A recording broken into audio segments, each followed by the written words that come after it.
The night air carried a bite that cut through even the thickest coat, the kind of chill that seeped into the bones and reminded the city's forgotten souls that winter was close. Nathan Cross, CEO of one of the fastest rising tech empires in the country, should have been inside his penthouse sipping a 20-year-old scotch after his board meeting. Instead, he was walking. He often did this when he needed to think. Billion-dollar contracts, expansion deals, investors breathing down his neck. His life was a carousel of decisions, power, and pressure. But what gnawed at him most was the constant hunger he saw in people's eyes. Not hunger for food, but hunger for his money, his status, his name. Everyone wanted something. Very few people, he thought, ever wanted nothing. That's when he noticed her. She was curled up near the entrance of a closed bookstore, wrapped in a blanket so thin it barely deserved the name. Her hands were reddened from the cold, her face smudged with dirt, yet her posture carried a quiet dignity. The paper cup in front of her was nearly empty, just a few coins rattling at the bottom.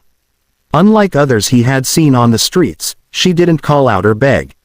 She simply sat there, eyes watching the passing crowd with a strange mix of wariness and pride, as if asking for help out loud would be her final surrender. Nathan slowed, then stopped in front of her.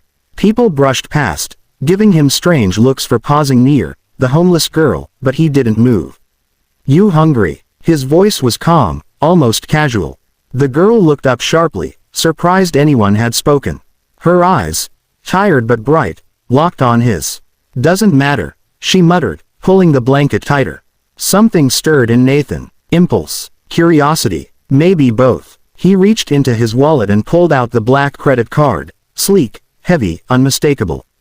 He held it out. "Here, take this. Buy yourself food, clothes, whatever you need." Her expression shifted from disbelief to suspicion. "That's a joke. Cards like that, they don't end up in the hands of people like me." "Call it a test," Nathan replied, his gaze steady. "Let's see what you'll do." Eliza turned the card over in her fingers as if it might burn her. Its sleek black surface reflected the streetlight, gleaming with quiet power. Just holding it made her feel out of place, like a child clutching a crown.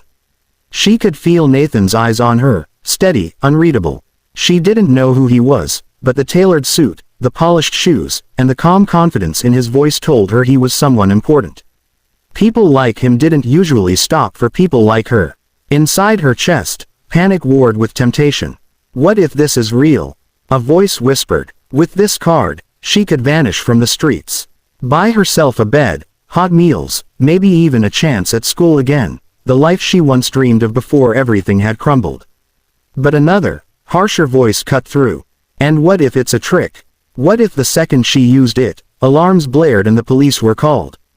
A homeless girl trying to swipe an elite card, she'd be branded a thief, dragged into handcuffs, no one caring about her side of the story.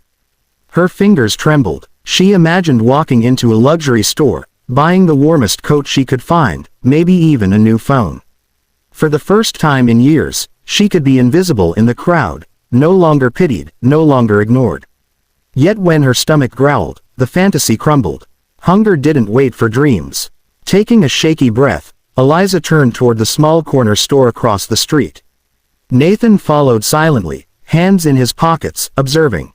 She pushed open the door, her presence earning a wary glance from the cashier. Ignoring the bright displays of cigarettes and lottery tickets, she walked with careful steps down the aisles. Bread, water, a pack of fruit. Then, hesitating, she reached for socks from the discount rack, something practical, something she desperately needed. At the counter, she slid the card forward. The cashier's eyebrows shot up, clearly doubting it was hers. For a moment, Eliza feared it would be rejected. But then the machine beeped approval. The bag was handed to her, light but precious in her arms.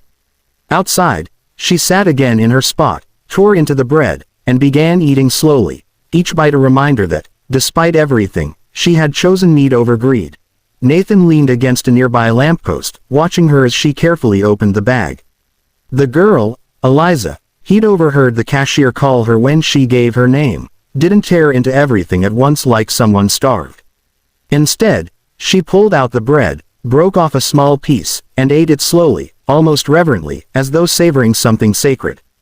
He frowned. With that card, She could have bought the entire store. She could have marched into the gleaming restaurant down the street and ordered the most expensive dish on the menu, just to feel like royalty for a night. But instead, she sat on the cold concrete, eating bread like it was a feast. "That's all you bought?" Nathan finally asked, stepping closer. "You could have gone anywhere. Designer boutiques, a hotel room, even a one-way ticket out of this city." Eliza looked up at him, chewing quietly. Her eyes, clearer now that her hunger was dulled, met his without flinching. "And then what? A girl in dirty clothes waving a card like this? I'd last 5 minutes before someone called the cops. Or worse, she tore another piece of bread. So I bought what I needed. That's it." Before Nathan could answer, she did something that froze him in place. Eliza turned her head toward two other homeless figures huddled beneath the bus shelter, a thin man with sunken cheeks and an older woman clutching a plastic bag of all she owned. "Hey," Eliza called softly, raising the loaf. "You hungry?" They hesitated, unsure if she was serious, but when she broke off generous pieces of bread and held them out, they approached. She shared the water too, pushing it toward them without a second thought. Nathan felt his chest tighten. Most of the people he knew in his world of wealth wouldn't spare a crumb for anyone else. Yet this girl, with almost nothing, chose to divide what little she had. For the first time in a long while, Nathan was speechless. For several moments, Nathan just stood there, watching the girl he had thought of as a test subject. Something inside him shifted. He had spent years surrounded by polished people in designer suits, people who smiled at him for what he could give them, not for who he was. Yet here sat a young woman with nothing, literally nothing, still finding a way to give. He lowered himself onto the cold pavement beside her, surprising even himself. The concrete pressed against his tailored slacks, and the smell of damp asphalt clung to the air. Eliza glanced at him warily, a piece of bread still in her hand. "You know," Nathan said quietly, "do you have any idea what that card really is?" Eliza shrugged, her voice dry. "Some kind of trap, I figured. Or maybe you're filming one of those social experiments for the internet." Nathan chuckled, though there was no humor in it. "It's not a trap. That card is unlimited. No cap, no restrictions. You could have bought this entire block if you wanted." Her eyes widened, but then she shook her head with a soft laugh that sounded more bitter than amused. "And what would that change? Look at me." She tugged at her ragged blanket. "No one would believe it was mine. I'd end up in a police car before I even got to enjoy the first bite of steak." Nathan studied her, and in that moment, he knew. His instincts had been right. "You're different," he said.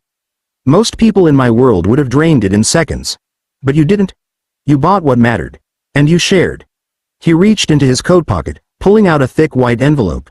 He held it out. "This isn't another test. Inside is a key, the lease to an apartment I own, and a job offer. You don't owe me anything, Eliza. I just think you deserve a chance." Her hand hovered, trembling, before she took the envelope.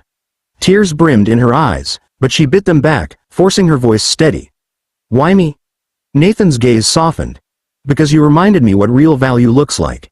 He stood, offering his hand. "Come on. Let's get you home." For the first time in years, Eliza reached up, not for survival, not for charity, but for hope.